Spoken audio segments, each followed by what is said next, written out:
माता सीता की खोज करने के लिए 4 दल बनाए जाते हैं।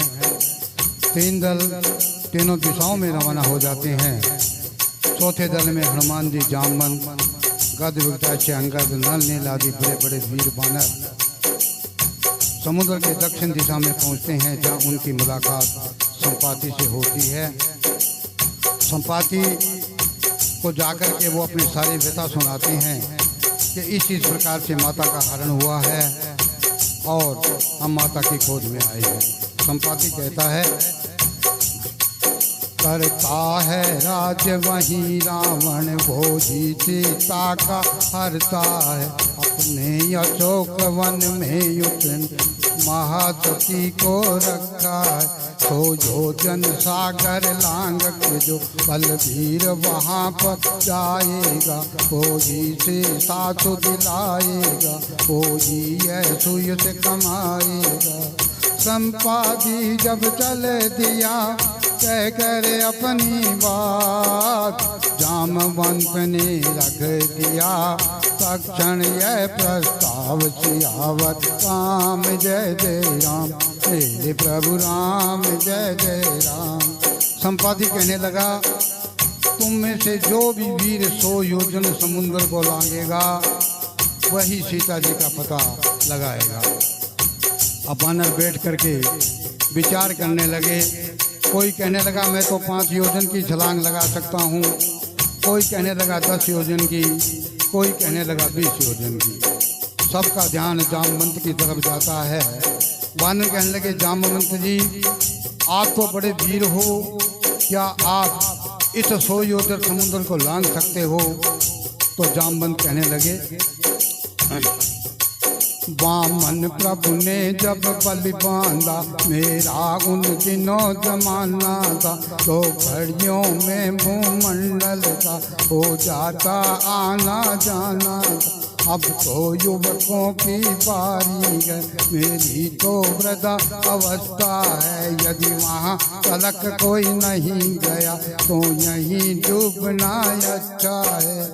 अंगद बोले मत कहो कायरता की बात, असफल होकर डूबना है कब अच्छी बात। सियावर राम जय जय राम, मेरे प्रभु राम जय जय राम।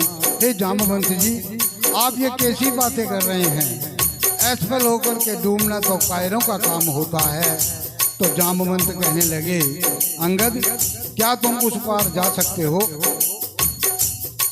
तो अंगद कहने लगे, मैं पार पहुँच ही जाऊंगा, यह तो मेरा दृढ़ निश्चय है। पर वापस लौटने में मुझको अब भी थोड़ा सा संशय है।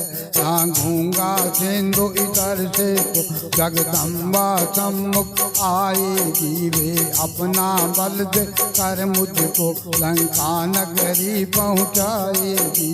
अंगद कहने लगे, मैं चला तो जाऊंगा, क्योंकि जब मैं समुद्र लांघूंगा तो मेरा मुख माता की तरफ होगा और माता की शक्ति मुझे अपने आप ही समुद्र के इस पार ले जाएगी। लेकिन जब मैं वापस लौटूंगा तो मेरी पीठ उधर होगी और फिर मेरी शक्ति, मेरी पूजा कोई काम नहीं आएगी।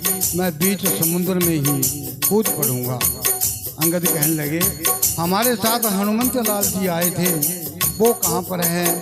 जाकर के देखा तो हनुमत लाल जी एक तरफ बैठे हैं, उनके रोम रोम में राम कीर्तन चल रहा है और हनुमान जी बैठे बैठे भगवान से प्रार्थना कर रहे हैं। लिख दो भारे रोम रोम में राम राम गो उमापति, राम राम गो उमापति।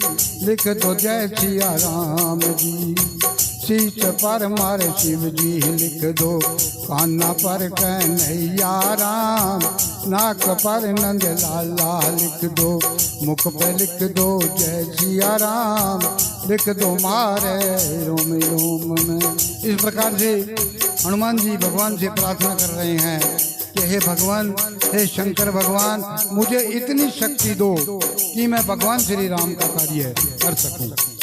हमको जैसे मालूम है कि हनुमान जी को बचपन में एक श्राप मिला हुआ था कि तुम अपनी बल बुद्धि भूल जाओगे।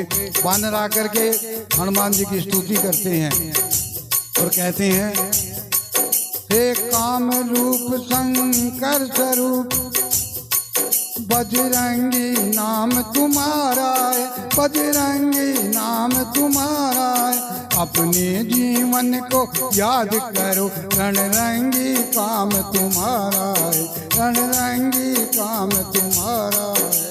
हे हनुमान जी, आप तो युद्ध के क्षेत्र के बड़े बड़े वीरों को हरा चुके हैं, ये आपका काम है। आप जो हैं भगवान श्री राम का कार्य करने के लिए तुम पे खड़े हो और भगवान श्री राम का कार्य करो।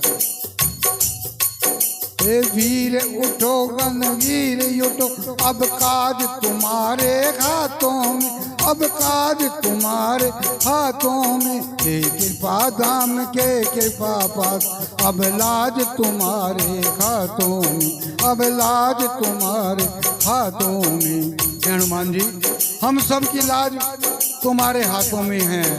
ये सुनकर के हनुमान जी की आंखें खुली, नेत्र लाल हो गए और हनुमान जी का शरीर 100 योजन का हो गया। ऐसे लगने लगा जैसे लाखों बिजलियां चमकने लगी हो।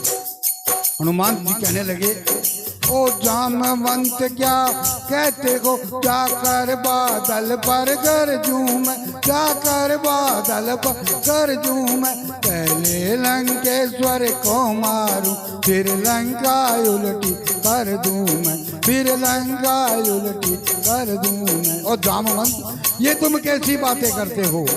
मैं अभी लंका नगरी जाता हूँ और जाकर के पहले रावण को मारता हूँ और लंका को उठा करके समुद्र में डुबो देता हूँ। सारे बानर थर थर कांपने लगे।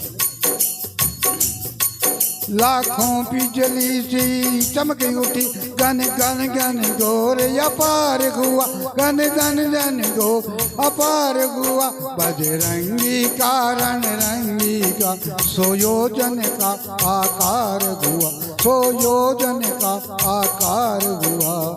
जब 100 योजन का बजरंगबली का आकार हो गया तो सब बानर डरने लगे और थर थर कांपने लगे।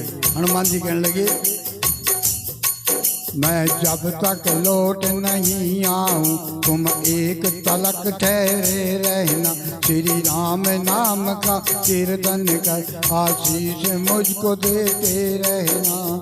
मैं जब तक लौट करके नहीं आऊं तुम सब इसी समुद्र के किनारे रहना और भगवान श्री राम का कीर्तन करते रहना। अपने मन वाले राघव का हमने जो मन ध्यान किया, लंका के नाज गरज करके लंकापुर को प्रस्थान किया। अपने रघुवर को याद करके हनुमान जी ने जैसे ही लंका के लिए छलांग लगाई, देवताओं ने सर्पों की माता सुरसा को परीक्षा लेने के लिए भेज दिया। सुरसा कहने लगी, मैं खाना चाहती हूँ। हनुमान जी कहते हैं, माता मैं प्रभु का कार्य कर आऊँ। पर सुरसा जब किसी भी प्रकार से नहीं मानती तो हनुमान जी कहते हैं, माता खा ले। अब जैसे जैसे सुरसा मुख बढ़ाती है, हनुमान जी अपना मुख दुगना करते हैं। अब तो हो गई थोड़ी सी कुछ, वह 4 हुई, यह 8 हुए, वह 15 तो यह 30 हुए, वह 30 हुई, यह 60 हुए। अब जैसे जैसे सुरसा मुख बढ़ाती है, हनुमान जी अपने शरीर को दुगना कर देते हैं। जब 100 योजन मुख कर डाला, उस सर्पों की जननी ने अनंत बुद्धि से काम लिया, श्री महावीर बजरंगी ने। जब उसने 100 योजन का मुख कर लिया तो हनुमान जी ने बुद्धि से काम लिया। क्या किया हनुमान जी ने? छोटा सा रूप बनाया अपना, उसकी जिह्वा पर जा पहुँचे, क्षण भर उस जगह बैठ करके फिर बाहर तुरंत ही आ पहुँचे। हनुमान जी ने छोटा सा रूप बनाया और उसकी जीभ पर बैठ करके तुम दोबारा आ गए। कहने लगे, माता आप मुझे खाना चाहती थी, मैं आँख में मुख में चला गया पर आप मुझे नहीं खा सकी, तो माता मुझे जाने का आशीर्वाद दीजिए। वहाँ जाकर से हनुमान जी लंका नगरी में पहुँचते हैं। वहां जाकर के एक एक महल की खोज करते हैं। प्रत्येक भवन में रावण के ढूंढा श्री सीता माता को, चप्पा चप्पा कोना कोना थाना राक्षस की नगरी का, पर पता न लगा कहीं पर रघुकुल महिला वैदेही का। हनुमान जी को सीता जी का कहीं भी पता नहीं लगा, क्योंकि सीता जी भक्ति स्वरूप है और हनुमान जी सोचते हैं कि मेरा शरीर अवगुण से भरा हुआ है। तो हनुमान जी भगवान से प्रार्थना करते हैं और कहते हैं, मेरा अवगुण भरा रे शरीर, प्रभु जी कैसे तारोगे। तो मेरा अवगुण भरा रे शरीर, प्रभु जी कैसे तारोगे। अंक तारी पंका तारी तारो सजन कसाई, अंक तारी पंका तारी तारो सजन कसाई। सुआ पढ़ावत गणिका तारी, तारी के मीरा पाई, दयालु कैसे तारोगे। ओ मेरा अवगुण भरा रे शरीर, प्रभु जी कैसे तारोगे। तन जगत गो खेत निप जाय, नाम दे की छपरी तारी। तन जगत गो खेत निप जाय, नाम दे की छपरी तारी। सेन भगत गो सांसो मेट्यो, आप बन आयो हर नाई, दयालु कैसे तारोगे। ओ मेरा अवगुण भरा रे शरीर, प्रभु जी कैसे तारोगे। राम मिलते हैं ममतामयी कौशल्या को, और राम मिलते हैं पत्थर में बसी अहिल्या को। राम मिलते हैं अंगद के जमाते पैरों में, राम मिलते हैं सबरी के झूठे पैरों में।